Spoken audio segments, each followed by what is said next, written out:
Bonjour les amis sur la chaîne ONSCH pour le deuxième cours concernant la chaîne des cours pour réussir son doctorat.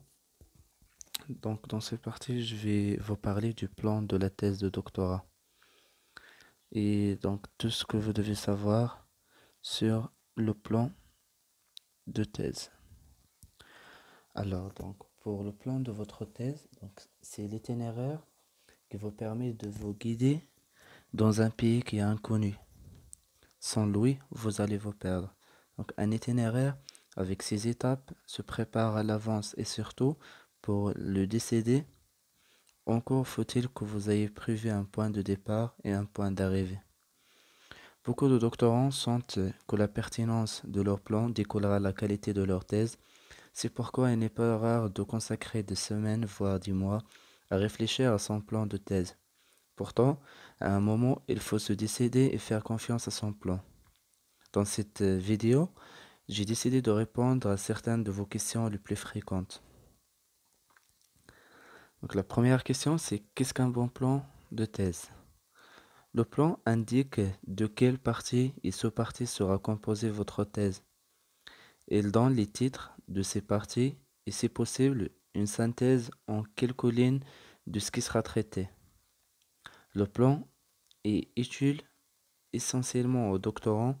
C'est un plan de travail. Il doit aussi en général être présenté au directeur de thèse. Il deviendra peu à peu une vraie table de matière, complétée quand vous aurez fini la rédaction. Un bon plan est un plan qui guide bien le rédacteur, mais aussi le lecteur. Il doit être avant tout lisible, sinon c'est qu'il y a un problème. Que signifie lisible? Que vous ne pouvez pas vous contenter de titres vagues, trop généreux. Donc l'argument de votre thèse, ce que vous avez à dire, doit apparaître dans votre plan. Pour y parvenir, faites l'exercice d'écrire une petite phrase pour chaque partie ou sous-partie, commençant par ici, je voudrais démontrer que, ou par exemple, vérifiez ici. Donc les mots que vous employerez dans cette phrase doivent apparaître dans le titre. Bref, un bon plan exige un effort considérable d'argumentation et de synthèse. On ne peut pas le faire à la va-vite, car il impose de dessiner un véritable chemin argumentatif qui vous mènera vers la conclusion de votre thèse. La question numéro 2. Quand doit-on faire le plan? Certains travaillent le plan progressivement en fonction des hypothèses qu'ils dessinent pendant leur travail de terrain. Ces hypothèses finissent par former un schéma de pensée. Quand ils ont fini de récolter leurs données, leur plan est bien présent dans leur esprit. Cela semble idéal, mais tout le monde ne fonctionne pas comme ça, chaque doctorant est différent. Vous allez peut-être vous retrouver au bout de 2 ans de recherche avec plein de données, plus ou moins en désordre, plein d'idées, plein d'hypothèses sans avoir comment les hiérarchiser, dans quel ordre les traiter. Je pense que le plan est très corrélé aux données. C'est-à-dire que si en faisant le tri de vos données, votre plan, en effet, si vous ne savez pas encore ce que vous devez conclure de vos recherches, comment analyser vos lectures ou vos entretiens par exemple, ça sera difficile de faire un bon plan. Le plan s'effectue donc après le recueil des données. Même si chez certains doctorants qui analysent leurs données au fur et à mesure, il peut commencer à être pensé même avant que ces données soient toutes recueillies, mais il est de toute façon finalisé quand le travail de terrain est terminé et les résultats triés. La question numéro 3. Par quoi dois-je commencer pour faire mon plan? Par définir ma question de recherche. Donc, je n'ai aucun doute là-dessus. La question de recherche est le fil d'Ariane.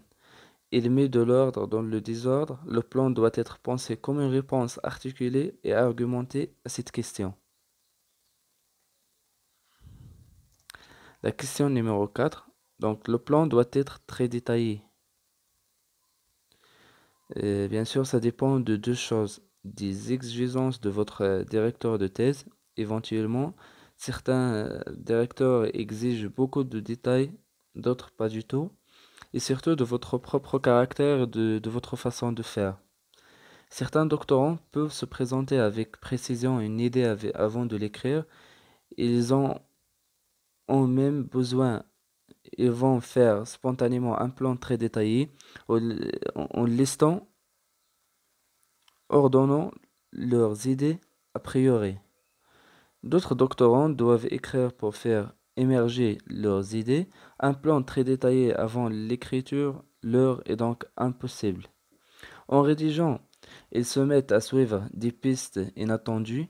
Elles sont peut-être intéressantes, mais il faut les garder pour plus tard s'ils ne correspondent pas au grand thème à traiter. Vous vous reconnaissez dans ce portrait? Vous devez donc faire un travail de tri sur le tas. En vous relisant pour classer les notions apparues à la rédaction, faire la chasse aux digressions, choisir d'incorporer les idées les plus pertinentes. Bref, le plan est constamment retravaillé dans un travail de formée. Si vous travaillez comme ça, assumez-le. Vous n'êtes pas seul, mais veillez au moins à stabiliser de grands thèmes et voir dans quel ordre les traiter.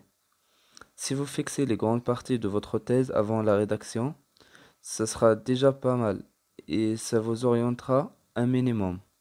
Votre plan ne sera donc pas très détaillé, ça ne l'empêchera pas d'être pertinent si vous le faites avec soin et ne remettez pas sans cesse en cause ces grands axes.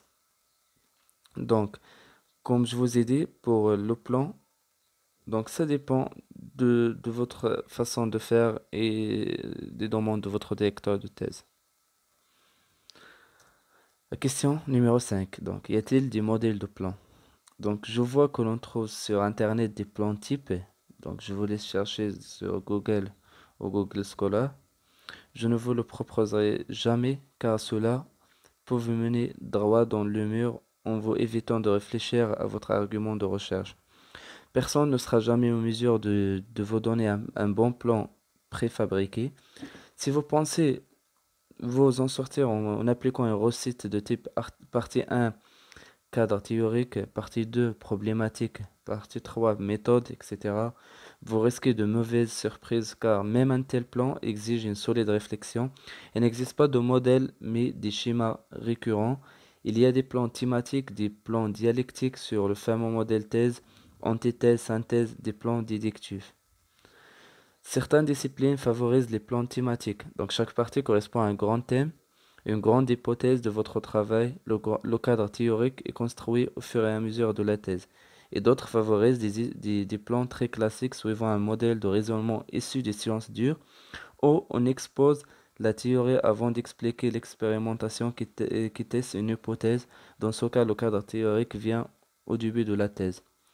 Dans l'un ou l'autre cas, connaître votre question de recherche et comment vous allez tenter d'y répondre avant de faire le plan et le travail nécessaire que vous ne pouvez pas vous économiser. Donc, je finis en vous donnant un conseil simple, mais que je l'espère vous sera très utile. N'hésitez pas à aller sur ce site-là, www.thèse.fr, pour consulter les plans de thèse de votre discipline. Vous connaîtrez ainsi les usages de votre domaine. Vous vous rendez compte que certains plans sont lisibles, clairs et d'autres non. Donc cela vous engagera à mettre de la clarté dans votre propre plan. Donc voilà, je finis. Donc je vous souhaite bonne chance pour cette étape cruciale. Si vous avez des remarques ou d'autres questions, laissez-les en commentaire. Je vous remercie.